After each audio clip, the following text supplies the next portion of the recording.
So, today I want us to talk about postpartum depression.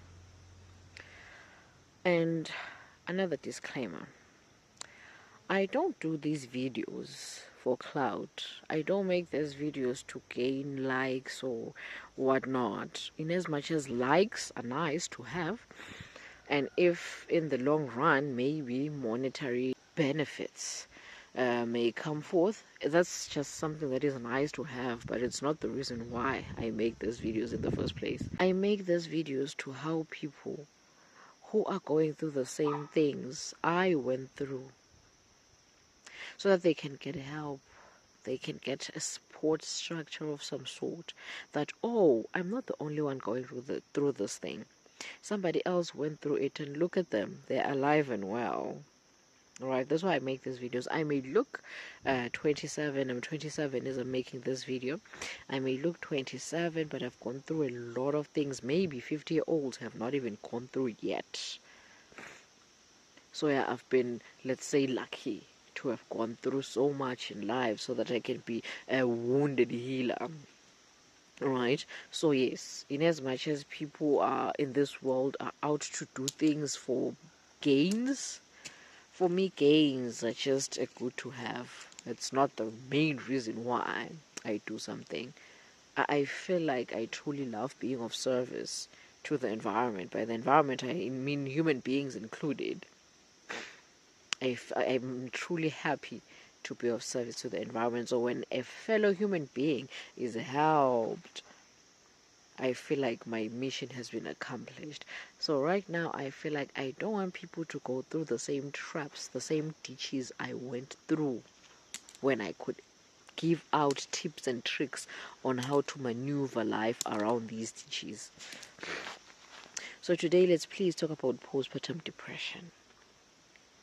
Postpartum depressions may come in different forms and symptoms. To somebody else, it comes as difficulty in breathing, together with heart flutterings, together with irritability, together with a sense of doom, like you're going to die soon or your baby will die. Or sometimes it comes in a form of feeling like a complete failure, like there's nobody who's been a worse mom like this in the entire world but you. That's how a good friend of mine used to feel. To somebody, those emotions or those feelings may be the primary symptoms of their postpartum depression. Somebody may just shut down and feel like running away or committing suicide or killing the baby. Like, right? In fact, it's just any feelings that you personally perceive as awkward in line with being a parent, a new parent. That's postpartum depression. Any suppressive feeling that makes you feel oppressed and suppressed and depressed in line with being a new parent, that is postpartum depression. This thing is caused by a hormonal imbalance. It takes a toll on a body to carry a soul for 9 full months. Push the soul out or take it out of your body. The coming out process is also a toll on its own, and you're still going to nurture the soul by breastfeeding and taking care of it until eternity. You may think that as a parent, your job ends when the child maybe is going to school or maybe is able to walk on his or her own. No. I'm 27 years old as I'm making this video, but my mom is still worried as hell about me. So all those thoughts, when your body creates this baby and takes it out and nurtures it, it knows very well the amount of responsibility it's taking up. Hence, the chemicals and the hormones that are being secreted in the process are in line with that responsibility you're going to carry. In this society, we live in a society whereby we think that, oh, I have a man will help me out. Yes, a man will help you out because it's your partner, but hormonally, biologically, chemically, you are on your own when it comes to this thing. Hence, postpartum depression. Postpartum depression is the hormonal imbalance caused by these hormones being secreted and chemicals being equationed up and balancing and harmonizing in line with taking care of a soul for eternity. It's no man's joke. That's number one. With all those hormones going on in your body, you're going through hell. It's happening. Yeah, things are happening. It's just a happening mechanism. With all that, in our society, in today's age, you're still expected to provide, to be a provider. Yes, men are now exempted to be providers. Women are expected to do it all. Are expected to be a provider and a nurturer at the same time. Do it all, or we are labeled as weak. We are labeled as a parasite, as a leech. All that causes postpartum depression because you're like, oh my God, I'm going through hell right now. I don't want to think about provision. Help me, help me. But then, who am I going to talk to? Who am I going to discuss this thing with? Because I don't have any help. If I tell my husband that I can't go out there and fend or work, he will say that I'm being a parasite, I'm being a leech. So I have to force myself, I have to give birth to this child, nurture it for the 3 months or 6 months I've been given as maternity leave, and go back out there to compete while my body is going through this hell, and also put on a false facade to pretend as if I'm strong, as if I've got this under control, as if I'm handling this well. It's okay to balance off the masculine and feminine energies. It's okay to want to be ambitious as a human being. It's okay to be masculine and when it comes to ambition and wanting something. But also you have to nurture your feminine side, because this process forces you to tap into your feminine side by force. I always say this, that masculine and feminine energies are not entirely resting on your gender. Just because you are a man doesn't mean that you are holistically masculine. No. You are a man because the divine masculine energy attached itself to your reproductive system, not because you are extremely entirely masculine. No. And you are a female because the divine feminine energy attached itself to your reproductive system. So it's okay to balance these things off, because it's highly possible that mentally you are masculine, hence you're extremely ambitious, you love the chase, you love the competition, but biologically you are feminine because you are a female, right? So you have to balance these things off. You have to find the sweet spot, and you can't find the sweet spot when you're expected to. You have to balance these things off. Know that, okay, right now I'm going through my feminine stage. I've just given birth to a whole live entity. So let me give myself grace, because postpartum depression, it's your body telling you to take a break, to take a breather. So if you know how to balance off these energies, you'll know that, okay, now it's take a break. Now it's time to tap into my feminine energy. Let me just forget about my masculinity for now and let my partner take full control of the masculine part of life. But then men in our society have been exempted of this task. They expect women to provide, or else they label them as parasites. I feel like women are now forced to tap into something they don't want to, because as a woman, it's okay to take a rest. You take a rest, this thing is a lot. Society expects you to be a man and a woman at a go. And then you're depressed. They're like, oh, so weak, typical of a woman. Now they're going through this hysteria thing. The illness without a description.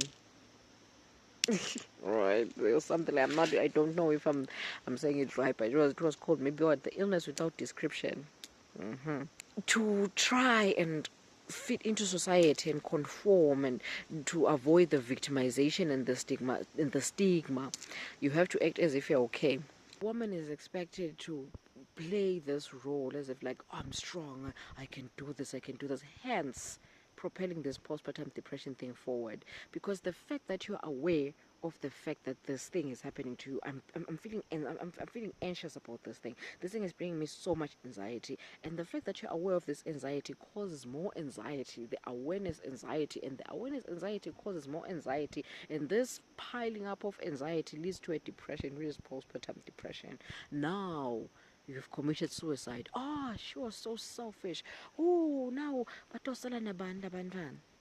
Who will these children remain with when their mom is gone now? She was so selfish. Society is quick to label what you've done instead of finding the root cause. This lady has been disowned by her family because she fell pregnant before getting married. She got a baby outside of wedlock. Now the baby is here. What is he supposed to do? Swallow it? Because even abortion is illegalized. What is he supposed to do with the baby? Swallow it. Okay, fine. We've disowned the child. Now the baby daddy has also run off, has also went AWOL. How is she going to get a job now? Because even coming with a baby to work or to any form of establishment where you can actually be able to find an income or any sort of means to an end, just because you've come with this child, don't come in here with your infection, because babies are seen as infection. It doesn't look professional coming in here with this thing. Where are they going to put them? Because they don't have any money to hire a nanny. Where are they going to put them? Should they swallow them? Now this lady then kills this child or abandons this child. Oh, they're selfish. Society is quick to label things without actually finding the root cause. Let's get to the root cause. Why are people killing themselves? Why are people killing their newborn babies? Why are people abandoning their newborn babies in the first place? It's because in this modern world, society is expecting women to give birth, but without having the consequences of giving birth. I don't know if it makes sense. They want them to be life-bearing entities, but never bring forth the life or never take care of this life. They should be women, but act as men, which is impossible. Women give birth, and yes, the result of giving birth is a baby. So if you are saying, don't come here with your infection or your plague, because you then become a plague. As a woman with a baby, you're just a plague. Everybody's like, ew, not here, ew, unprofessional, ew, informal, ew, you're just shunned. Yeah, have a baby, it's cute to have a baby, it's right to have a baby, okay to have a baby, but please stay with that thing in that corner over there. We don't want you to infect us with that thing. Because once you have a baby, it's like everything you do is unprofessional. But then I'm a woman. Yes, I'm prone to having a baby, and yes, you are okay with having babies running around, but I shouldn't be seen with them. Then how am I going to have them? Should I swallow them? Should I? Right. So in this society, it's a bit confusing being a woman, because there are a lot of expectations around you, but at the same time you're just supposed to mask them. Yeah, we expect you to be like this. Yes, we expect you to give birth, but don't show us that you can. Don't present it here. Do it in your corner. Yes, give birth over there. When are you getting married? When are you having babies? Now you do. Not here, please. We don't want to see that here. Hence postpartum depression. In this modern society, women are lonely. They expect it too. Society expects too much of women. At the same time, they don't have the support to actually do the too much that is expected of them, and they have to take it up, because if they don't do it, then the consequences become very, very dire. Because as a woman, you are in charge of yourself, not just yourself, your family, not just your family, your community, not just your community, but society at large. And all that rests on your shoulders, but without support. That's the thing. Society wants you to take care of it, but no, they won't support you. Yes, have babies. Yes, do this and this, but yeah, do it in your corner. We don't want to see it here. Hence postpartum depression. Women are carrying too much. Not just women, but anybody who's taking care of a living and breathing entity, anybody who has a living and breathing entity as their pure dependent, is going through a lot, because you're doing that on your own. And I'm 100% sure of it, that you're doing it on your own. Because, and another thing, why I'm saying that you're doing it on your own, is because men have been exempted to be providers. Women are literally expected. It's a must that you also help the provider provide. When the provider doesn't help you in giving birth, when the provider is not there when you are breastfeeding, the provider is not there when you're actually carrying this living and breathing entity for 9 months, but you are expected to help it provide, bring something to the table too. Women are expected to be women and men at the same time. Hence postpartum depression. A lot is going on. The woman is carrying a lot intrinsically and extrinsically without support.